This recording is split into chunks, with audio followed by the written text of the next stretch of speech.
Module 5 primer surfacer application एवं sending. इस module में हम सीखेंगे प्राइमर एप्लीकेशन का महत्व एवं उनके प्रकार।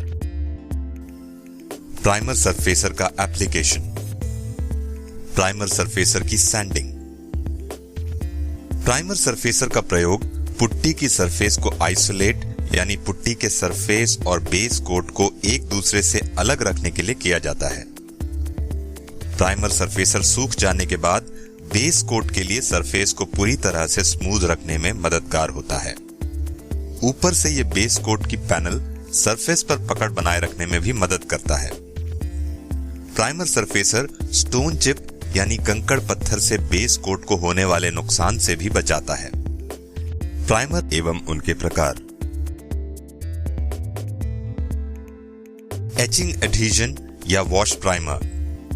इस प्राइमर में जंग रोधक पिगमेंट होते हैं जो क्षतिग्रस्त पैनल के बेयर मेटल यानी धातु की नंगी सतह जो पेंट स्ट्रिपिंग या फेदर एजिंग के दौरान एक्सपोज होती है उस पर लगाने के बाद दोबारा जंग लगने से रोकते हैं।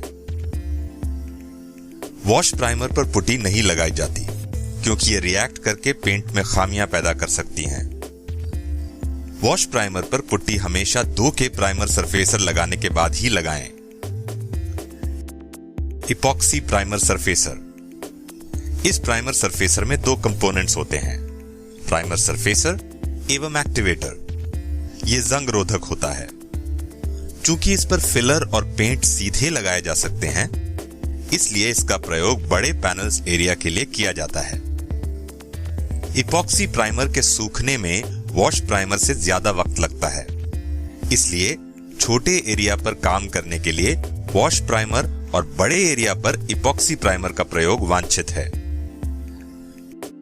2K primer surfacer.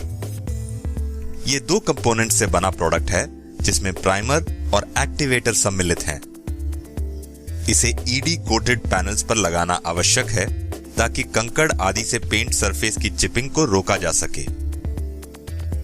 इसे पुट्टी सरफेस पर लगाया जाता है ताकि उस पर सैंडिंग के बाद रह जाने वाले बारीक हेयर लाइन निशान भरें और छुपाए जा सकें। यह प्राइमर पॉलिएस्टर पुट्टी को आइसोलेट करता है ताकि पुट्टी सरफेस पेंट मटेरियल को सोख न सके। व्यक्तिगत सुरक्षा उपकरण। काम शुरू करने से पहले ये सभी व्यक्तिगत सुरक्षा उपकरण जरूर पहनें। एप्लीकेशन में इस्तेमाल होने वाले टूल्स, इक्विपमेंट एवं सामग्री। 1.7 मिलीमीटर नोजल साइज की HVLP स्प्रे गन आप 1.6 mm से लेकर 1.8 mm नोजल साइज की स्प्रे गन से काम ले सकते हैं। प्राइमर फिल्ट्रेशन के लिए कोन फिल्टर। हार्डनर, प्राइमर और थिनर को मिक्स करने के लिए स्टील अथवा एल्यूमीनियम से बना ruler. Pressure gauge, dual action sander, interface pad, dust extraction machine, dry guide coat, P320, P400 एवं P500 dry sanding paper, infrared dryer. Primer surfacer का मिक्सिंग रेशियो यानी इसे किस अनुपात में मिलाया जाए। प्राइमर का मिक्सिंग रेशियो अलग अलग पेंट सप्लायर्स द्वारा सप्लाई किए गए अलग अलग किस्म के प्राइमर के अनुसार बदलता रहता है। इसलिए काम शुरू करने से पहले हमेशा प्रोडक्ट के टेक्निकल चार्ट का अनुसरण करें।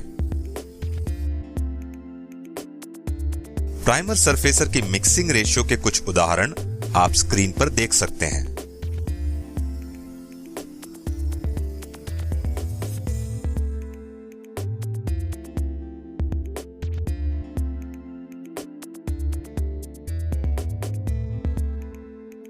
मिक्सिंग की प्रक्रिया। स्टील कंटेनर में 100 ग्राम प्राइमर लें। इसमें 39 ग्राम थिनर डालें। इसके बाद रूलर से अच्छी तरह से तब तक मिलाते रहें जब तक कि मिक्सचर यूनिफॉर्म यानी एक सार दिखने लगे।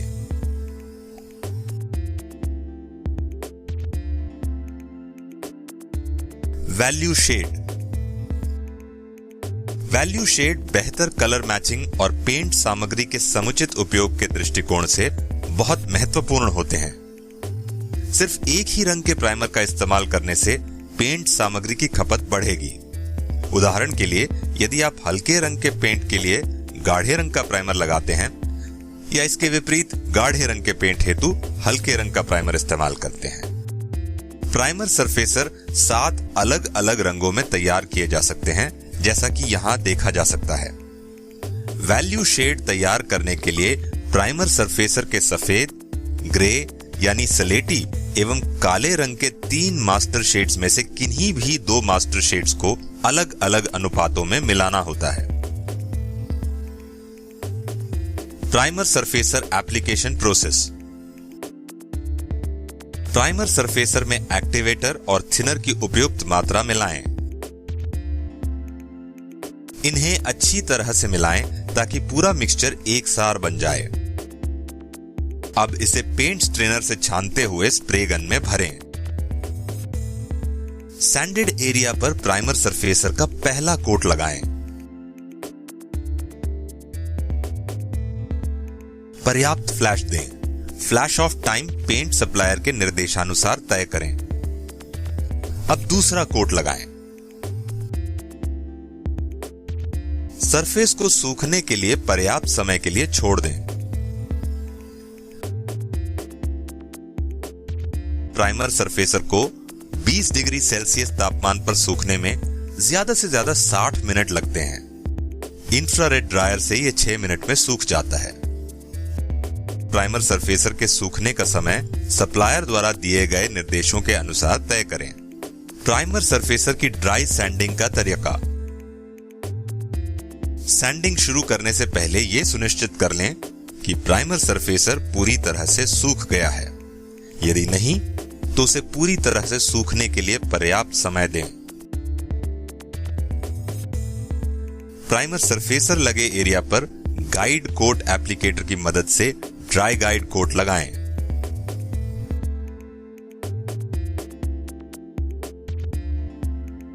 ड्यूअल एक्शन सैंडर के इंटरफेस पैड पर P320 सैंडिंग डिस्क लगाएं। प्राइमर लगे एरिया की अच्छे से सैंडिंग करें।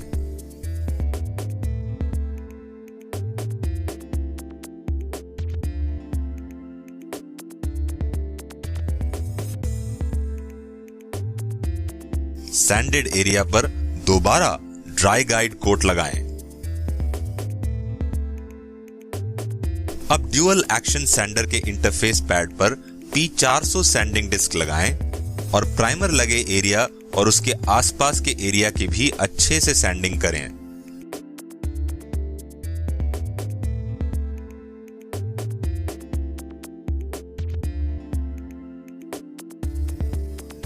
यदि प्राइमर सरफेसर पर मेटालिक शेड का बेस कोट लगाया जाना हो, तब यही प्रक्रिया P400 और उसके बाद P500 सैंडिंग डिस्क के साथ अपनाएं।